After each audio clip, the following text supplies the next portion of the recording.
जय जय सिया राम। और आज मैं आपके सामने एक दुर्लभ लेख लेकर प्रस्तुत हुई हूँ, जिसको 1979 में हमारे सद्गुरुदेव युग तुलसी मानस मर्मज्ञ पद्म भूषण डॉक्टर श्री राम किंकर उपाध्याय जी ने लिखा था। और इसका शीर्षक है भारतीय जनमानस का आध्यात्मिक प्रतीक गंगा। तो मैंने इस टॉपिक पे महाराज जी के द्वारा कभी कुछ भी मतलब विस्तार से नहीं जो है सुना या पढ़ा है। तो चलिए शुरू करते हैं।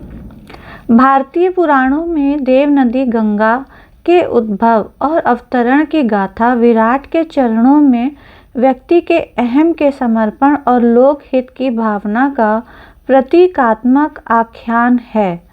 प्रवृत्ति के क्षणों में यह जीवन दान देती है और मृत्यु के समय मुक्तिदायिनी होकर सामने आती दिखाई देती है। इसकी सतत प्रवाहमान धारा में आस्तिक हिंदू हजारों वर्षों से जीवन के महान सत्यों का संदेश सुनते रहे हैं।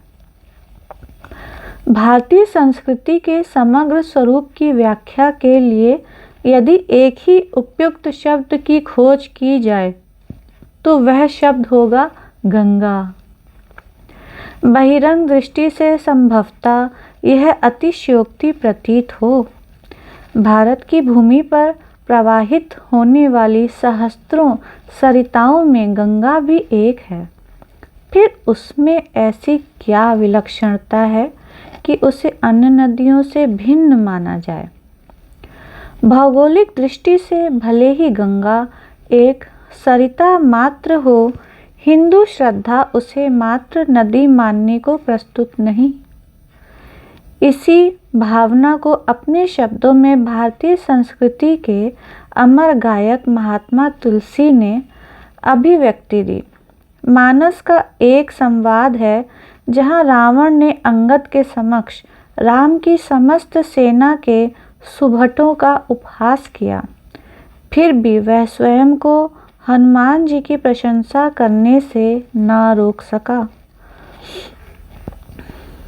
उसने उनकी सराहना में एक वाक्य कहा, हे कपि एक महाबलशीला। अपनी दृष्टि में रावण ने इस कथन द्वारा अपने औदार्य और हनुमान के गौरव को अभिव्यक्ति दी थी, पर अंगद को हनुमान की प्रशंसा में भी उनके लिए कपि शब्द का प्रयोग अविवेक की पराकाष्ठा जैसा प्रतीत हुआ। उन्होंने क्रुद्ध स्वर में पूछा, कसरे सठ हनुमान कपि। इसी प्रश्न श्रृंखला में उन्होंने गंगा का भी स्मरण किया और पूछा, धन्वी काम नदी पुनि गंगा। रावण के लिए सठ शब्द का संबोधन करके मानो उन्होंने इस मान्यता का उद्घोष किया कि गंगा को नदी कहने वाला दुष्ट ही हो सकता है। आदि कवि महर्षि वाल्मीकि से लेकर कवि कुल गुरु कालिदास, भक्त शिरोमणि तुलसीदास, पंडित राज जगन्नाथ दास रत्नाकर तक सभी कवियों ने श्रद्धा पुरस्सर शब्द सुमनांजलि को भागीरथी के पावन पाद पद्मों पर समर्पित किया है। सर्वथा आधुनिक विचार चेतना से युक्त होते हुए भी राष्ट्र नेता पंडित जवाहरलाल नेहरू का गंगा के प्रति असीम आकर्षण उनकी वसीयत से प्रकट होता है। गंगा के गौरव को मुखरित करने वाली अनगिनत गाथाओं से हमारा सारा पुराण, इतिहास, काव्य, नाटक, साहित्य भरा पड़ा है। सत्य तो यह है कि गंगा जनमानस में आदि भौतिक की अपेक्षा आध्यात्मिक रूप में ही अधिक प्रतिष्ठित हुई है। तुलसी को तो अपने काव्य का समस्त आदर्श ही गंगा में दृष्टिगोचर हुआ। कीरति भनिति भूति भली सोई, सुर सरिसम सब कहाँ हित हुई। उन्हें लगा कि कीर्ति, कविता और ऐश्वर्य को गंगा के समान सबके लिए कल्याणकारी होना चाहिए। कविता के साथ कीर्ति और ऐश्वर्य को भी जोड़कर उन्होंने समाज की समग्र आवश्यकताओं को उत्कृष्टता का एक ही मापदंड दे दिया और वह है गंगा। गोस्वामी जी के इस मापदंड की युक्ति संगतता का बोध तब और अधिक होता है जब हम गंगा के उद्भव से लेकर उसके सागर संगम तक की यात्रा का तात्विक दृष्टि से विश्लेषण करें। गंगा की आदि भौतिकता की अपेक्षा उसके आध्यात्मिक रूप की अभिव्यक्ति करने वाली अनेक गाथाओं में एक लघु कथा और गाथा इस प्रकार है। सभी ऋषि मुनि गंगा में स्नान करके अपने को धन्य मानते हैं, किंतु यह देखकर सभी को आश्चर्य होता था कि देवर्षि नारद गंगा तट पर आकर भी स्नान नहीं करते। यहाँ तक कि गंगा स्वयं भी अपनी जिज्ञासा ना रोक पाई और एक दिन उन्होंने स्वयं देवर्षि से पूछ ही लिया कि सभी ऋषि मुनियों द्वारा स्नान किए जाने पर भी आप मुझ में स्नान क्यों नहीं करते? देवर्षि ने कहा, माँ, मुझे तो लगता है कि तुम्हारे दर्शन मात्र से मुक्ति हो जाती है, फिर स्नान का क्या फल है यह मैं नहीं जानता। मज्जन्ति ऋषया सर्वे देवर्षे किम न मज्जसे माता त्वत् दर्शनान् मुक्ति न जाने स्नानजम फलम। आस्तिक हिंदू कहीं भी स्नान कर रहा हो वह गंगा के नाम का स्मरण करता हुआ दिखाई देता है। उसका विश्वास है कि गंगा के स्मरण मात्र से भले ही वे सैकड़ों योजन दूर हों, समस्त पापों से मुक्त हो जाएगा। गंगा गंगेति यो ब्रूयात् योजना नाम शतैरपि मुच्यते सर्व पापेभ्यो विष्णुलोकम स गच्छति। स्नान तो दूर, गंगा के दर्शन और स्मरण मात्र में ही मुक्ति की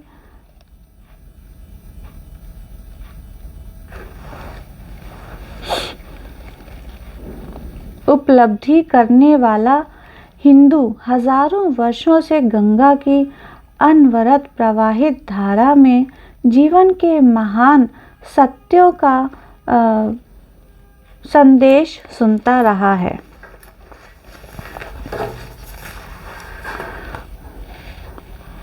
गंगा के उद्भव की अनुपमेय गाथा में उनकी इसी दृष्टि का वर्णन होता है। दैत्यराज बलि ने अपने अतुल पराक्रम से सारे विश्व पर अधिकार कर लिया। उन्होंने अपने दुर्धैर्य तेज से उन्होंने इंद्र देवराज को भी पराजित कर दिया और स्वर्ग का सारा वैभव छीन लिया। अंत में अपने गौरव की स्थापना के लिए उसने यज्ञ का आयोजन किया। नारायण भी उसकी यज्ञशाला में वामन के रूप में उपस्थित हुए। बलि ने उनका स्वागत करके यथेच्छ दान मांग लेने का अनुरोध किया तो उन्होंने 3 पग भूमि की याचना की। बलि को इस क्षुद्र मांग पर बड़ा आश्चर्य हुआ, पर जब पृथ्वी मापने के लिए वामन महाराज ने अपना विराट रूप प्रकट किया तो बलि को अनुभव हुआ कि वह 3 पग भूमि देने के योग्य भी नहीं। भगवान ने विराट के रूप में पृथ्वी मापने के लिए जब अपना चरण उठाया तो ब्रह्मलोक में सृष्टिकर्ता ब्रह्मा ने अपने कमंडल में उनके पावन पाद पद्म को धो लिया। भगवान का यह चरणामृत ही गंगा कहलाया। यह प्रसंग भारतीय संस्कृति को समझने का प्रथम सूत्र प्रस्तुत करता है। यहाँ बहिरंग दृष्टि से भगवान बलि से छल करते हुए प्रतीत होते हैं, पर सत्य इससे सर्वथा भिन्न है। वस्तुतः इस समग्र ब्रह्मांड का एकमात्र स्वामी ईश्वर ही है। बलि जीव के उस अहम का प्रतीक है जिससे प्रेरित होकर व्यक्ति स्वयं में ही स्वामित्व आरोपित कर लेता है और फिर स्वयं को उदार प्रदर्शित करने के लिए वह यज्ञकर्ता बन बैठता है तथा गर्व से दूसरों को दान देने की घोषणा करता है। जीव के इस मिथ्या दंभ पर व्यंग करने के लिए ही ईश्वर भिक्षुक ब्रह्मचारी के रूप में आ खड़ा होता है। वह वामन है के स्थान पर यह कहना अधिक उपयुक्त होगा कि जब व्यक्ति का अहम विराट बन बैठता है तब ईश्वर भी उसे बौना प्रतीत होने लगता है। वामन द्वारा 3 पग की याचना में बलि को बड़ी लघुता की अनुभूति हुई। इस अनुभूति का तात्पर्य यही है कि बलि स्वयं के ऐश्वर्य को असीम मान बैठा था, पर जब सत्य का यथार्थ बोध हुआ तब सारा ब्रह्मांड विराट त्रिविक्रम भगवान के 2.5 पग में समा गया। ईश्वर ने ब्रह्मांड में पृथ्वी और पृथ्वी में व्यक्ति की अपनी सत्ता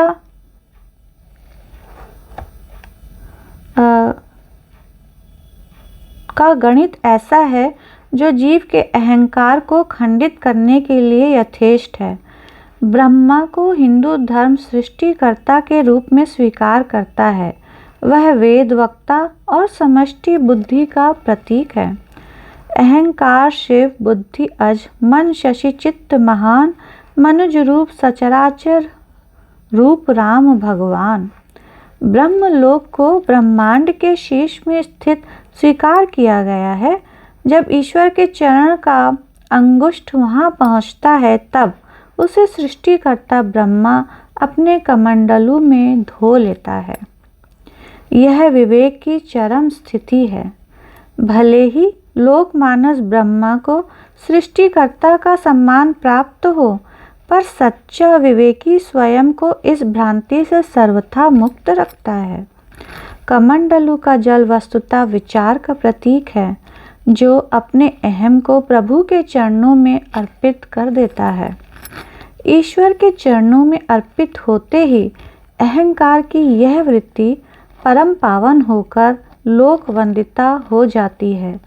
भारतीय मानस के लिए गंगा के उद्भव की गाथा केवल एक नदी के प्रादुर्भाव की गाथा न होकर उस विराट के चरणों की स्मृति दिलाती है, जहाँ अपने क्षुद्र अहम को अर्पित करके उसे धन्य होना है।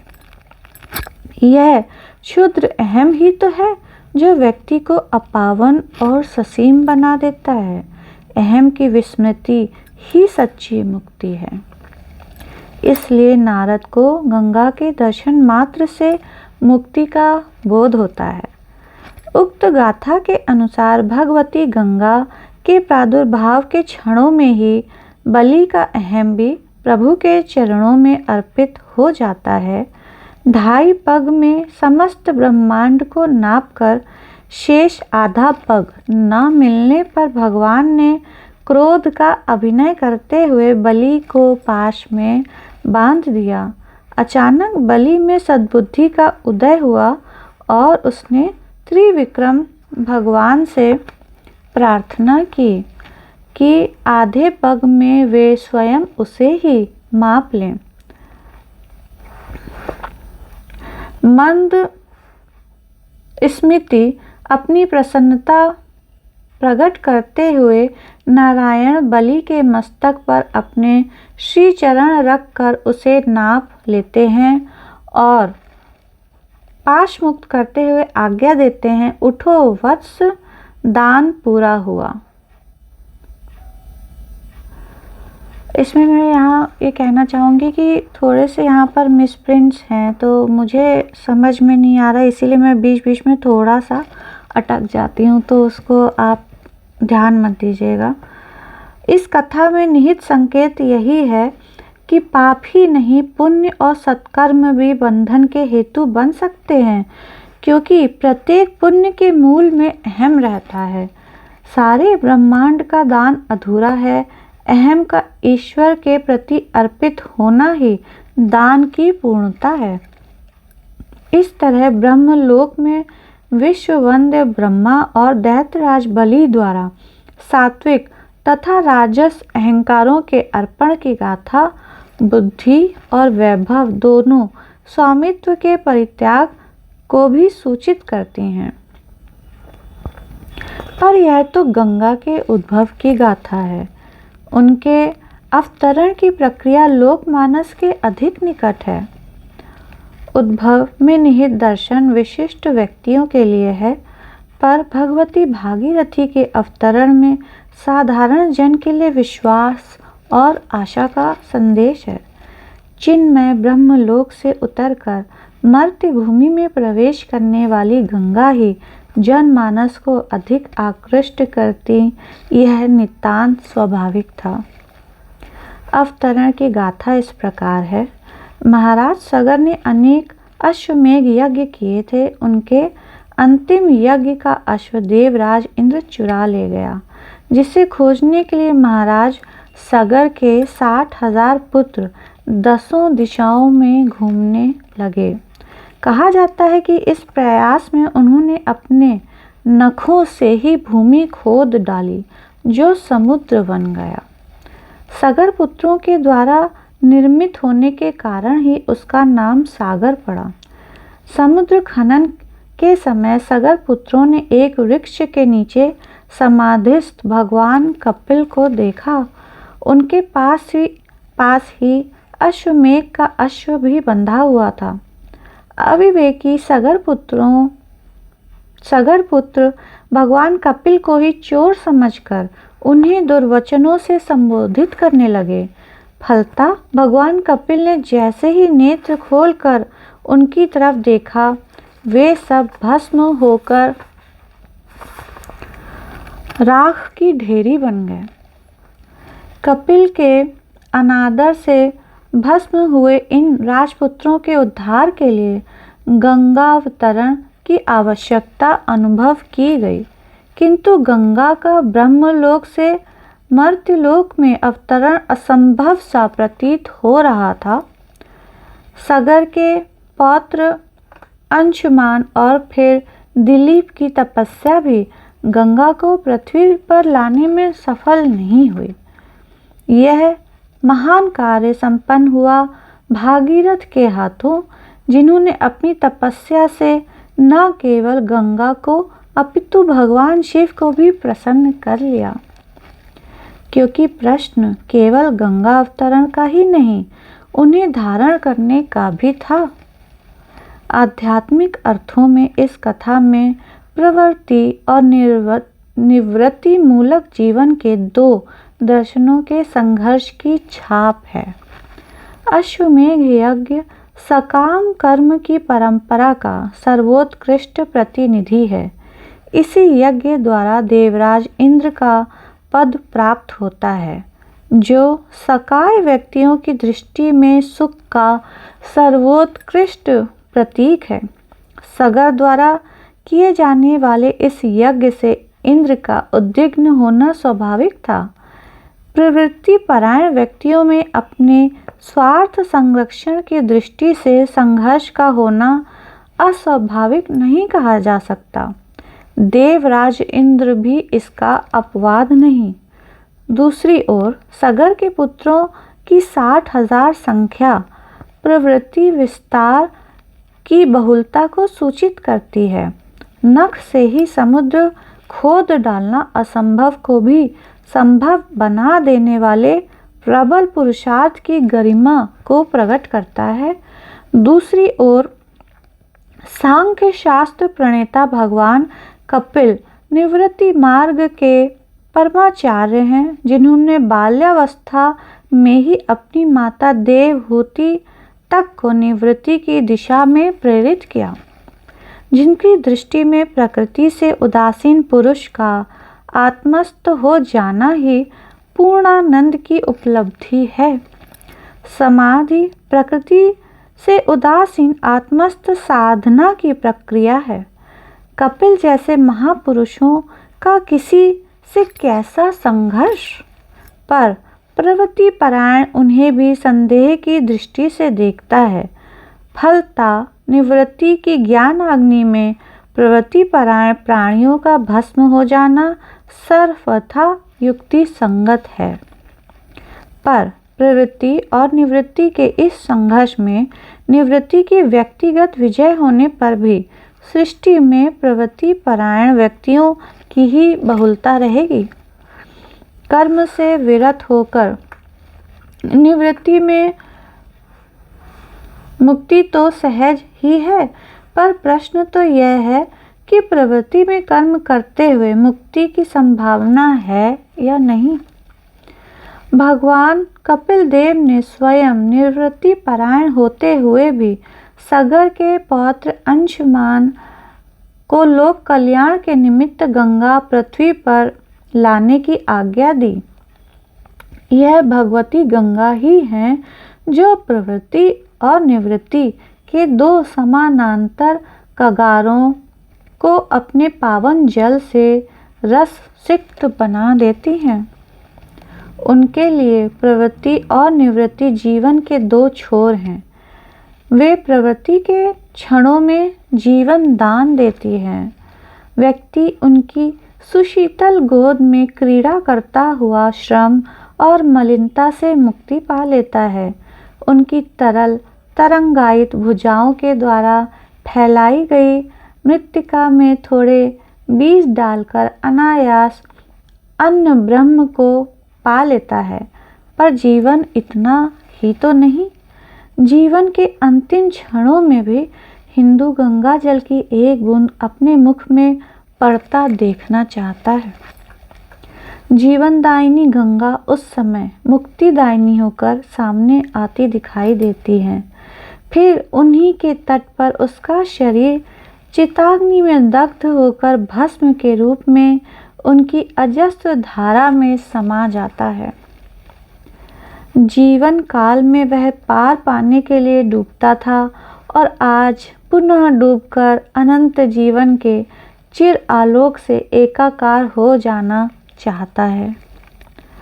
गंगा अवतरण की गाथा में पुरुषार्थ के दो रूप हमारे सामने आते हैं। एक 60,000 की संख्या में सगर पुत्रों का, जो अपने नखों से अगाध जल राशि का समुद्र प्रकट कर देते हैं, और दूसरी ओर हैं अकेले भागीरथ, जिनके यत्न से गंगा अवतरण होता है। समुद्र की तुलना में गंगा में कितना अल्प जल है। फिर भी महत् पुरुषार्थ के लिए हमारे साहित्य में भागीरथ प्रयत्न शब्द का ही प्रयोग भी किया गया है। तात्पर्य यह है कि हजारों व्यक्ति एकत्र होकर भी अगर अहंकार से प्रेरित हो स्वार्थ के लिए महत् पुरुषार्थ करते हैं, तो अंत में वह विनाश और पतन का ही हेतु बनता है। दूसरी ओर लोक कल्याण के लिए किया गया पुरुषार्थ व्यक्ति और समाज को धन्य बना देता है। भागीरथ की तपस्या से प्रसन्न होकर गंगा ने तरित होना तो स्वीकार कर लिया, पर उनका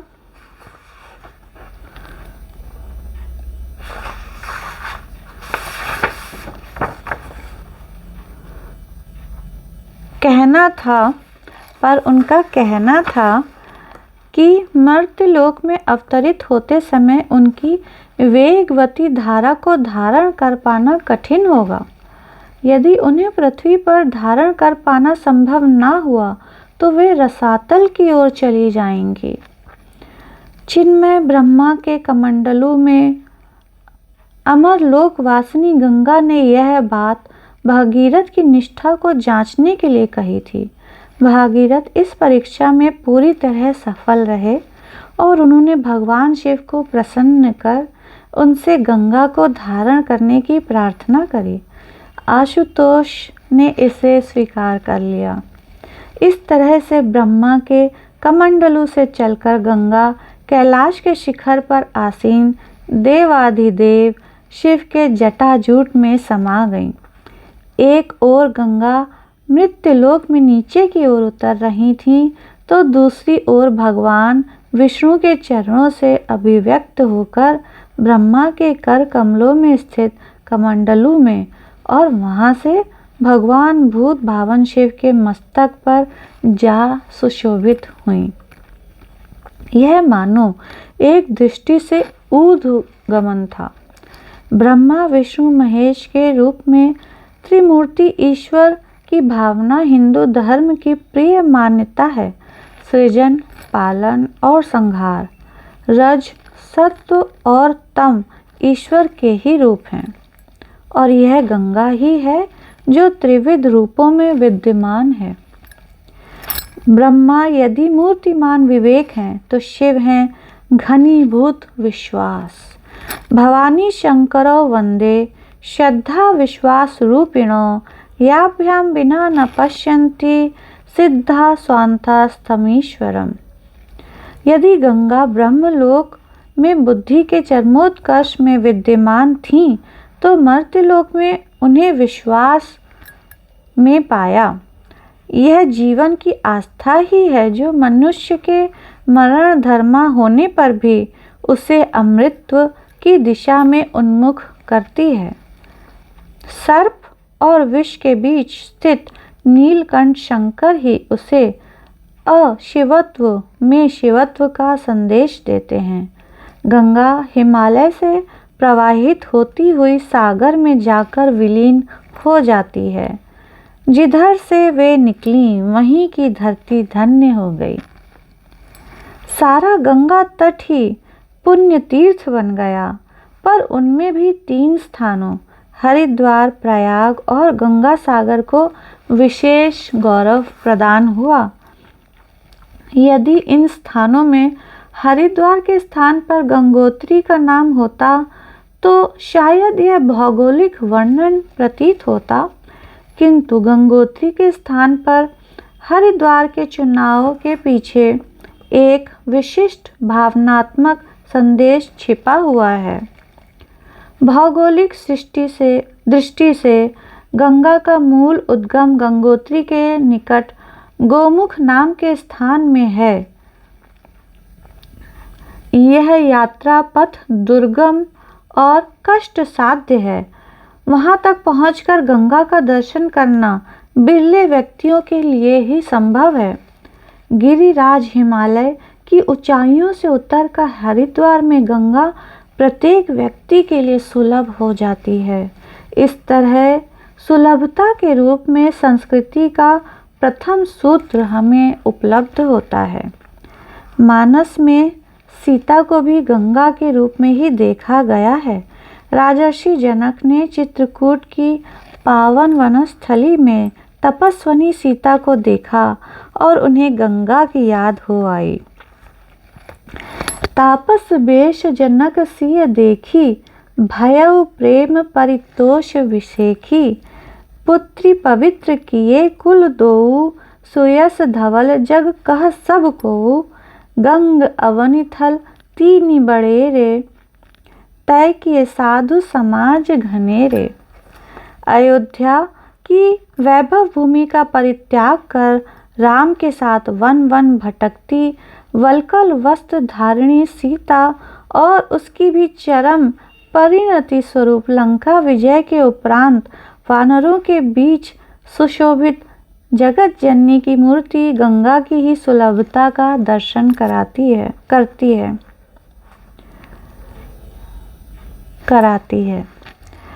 गंग अवनिथल तीनी बड़ेरे की द्वितीय दिव्य भूमि है तीर्थराज प्रयाग का पावन प्रदेश। यहाँ गंगा और यमुना का संगम है और अव्यक्त होते हुए भी एक और दिव्य सरिता के मिलन की बात हिंदू श्रद्धा स्वीकार करती है, वह है सरस्वती।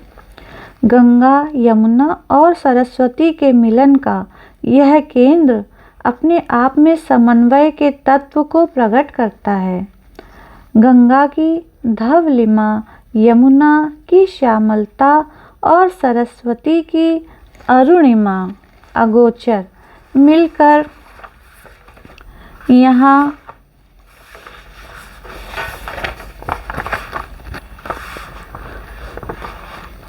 एकाकार हो जाती हैं। इसे तुलसी ने कर्म, भक्ति और ज्ञान के समन्वय के रूप में देखा। कर्म, भक्ति और ज्ञान को लेकर बहुधा संघर्ष हुआ है। अनेक महापुरुषों ने इस या उसका पक्ष लेकर दूसरों का खंडन किया है। तुलसी भक्त हैं तथा राम भक्ति को भी गंगा के रूप में देखते हैं, इसलिए प्रयाग की गंगा को सामने रखकर पूछते हैं, गंगा का किसी विशेष से क्या विरोध? यमुना की श्यामलता को उसने कहाँ नकारा? वहाँ मिलन है, अलगाव नहीं। राम भक्ति जहाँ सुरसरी धारा,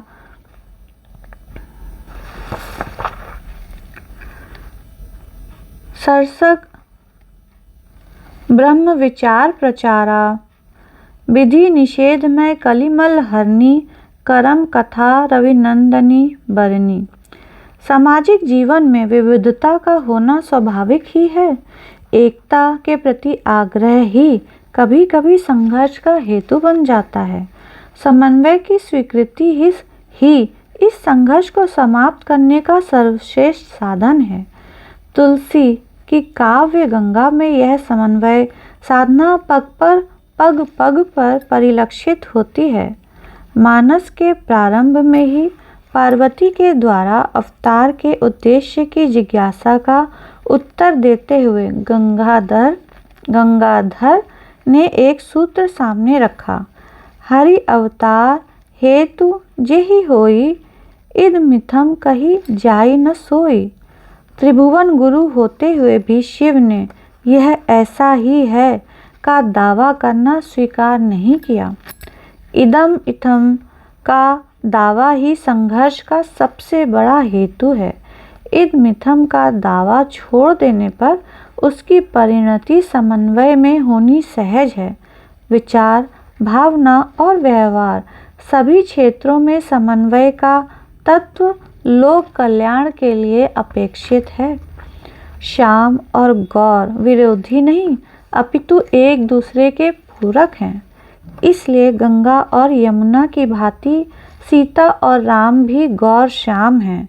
अपने व्यक्तित्व को शून्य बनाकर सीता तथा राम की सेवा में संलग्न लक्ष्मण और इस तरह बनने वाली त्रयी भारत से लेकर लंका यात्रा करती है।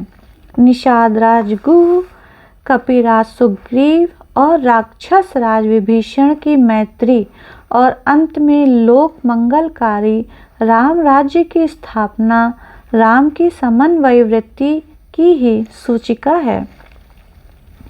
उनके निकटस्थ व्यक्तियों की प्रवृत्तियां सर्वथा भिन्न हैं, उनमें विचार भेद भी हैं।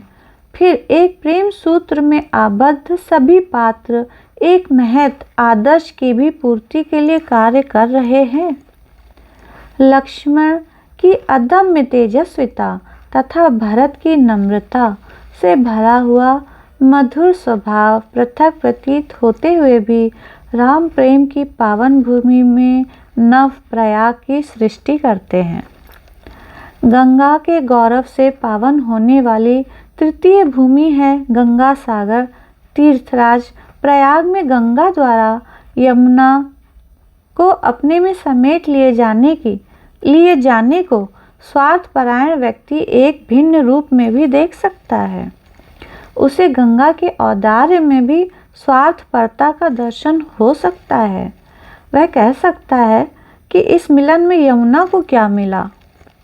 उसका रूप, उसका नाम छीनकर गंगा स्वयं बृहत बन बैठी। इस संशय का प्रत्युत्तर गंगा सागर संगमे में उपलब्ध हो जाता है। अनेक नदियों को मार्ग में समेटती हुई भगवती भागीरथी अंत में स्वयं को समुद्र में विलीन कर देती है। हिमालय के शैल शिखरों से समुन्गत गंगा की गति में यात्रा स्वयं को समर्पित कर देने की ही प्रवृत्ति से प्रेरित है और जहाँ समुद्र से एकाकार होकर जाह्नवी अपना नाम और रूप खो बैठती है, वहाँ हमारी श्रद्धा उसे सर्वोच्च स्थान प्रदान करती है। एक हिंदू के जीवन के लिए सर्वोच्च परिणति समर्पण में ही है, जिसे उसने गंगा से सीखा है। इसी को वह मुक्ति का नाम देता है। जब एक व्यक्ति पृथक पृथक नाम और रूपों के घेरे में घिरा हुआ है, तब वह स्वयं को कितना महत्व क्यों न बना ले, उसका व्यक्तित्व ससीम ही रहेगा। असीम ईश्वर से एकाकार हो जाना ही उसकी दृष्टि में सच्ची मुक्ति का रहस्य है। गंगा का स्रोत अक्षय है। भूगोल कहता है कि उसका मूल गिरिराज हिमालय है, पर हिंदू श्रद्धा उससे भी आगे बढ़कर उसका मूल उद्गम भगवान के श्री चरणों में देखती है। गंगा जिसका मूल ईश्वर है, जिसे सृष्टि निर्माता ब्रह्मा विचार के कमंडलों में धारण करता है, जो लोक कल्याण की पावन प्रेरणा से भूमि पर उतरकर घनीभूत विश्वास रूपी शिव के मस्तक पर सुशोभित होती है और पर्वत की कठिन उपत्यकाओं को पार करती हुई हरिद्वार में आकर जन जन के लिए सुलभ हो जाती है। मार्ग में पड़ने वाले प्रदेशों को वह तीर्थ का गौरव प्रदान करती है और तीर्थराज में पहुंचकर समन्वय का संदेश देती एवं रास्ते के नदी नालों को अपने में समेटकर उन्हें अपने गौरव में भागीदार बनाती हुई अंत में महासमुद्र में विलीन होकर समर्पण की पावन प्रेरणा प्रदान करती है। वस्तुतः गंगा ही हिंदू संस्कृति का सर्वश्रेष्ठ प्रतीक है। जय माँ गंगे।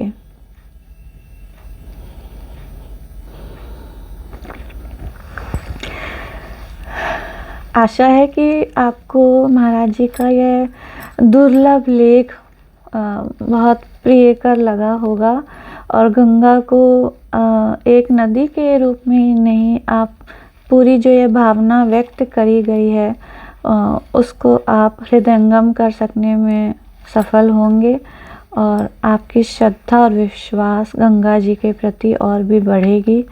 और गंगा तो माँ है।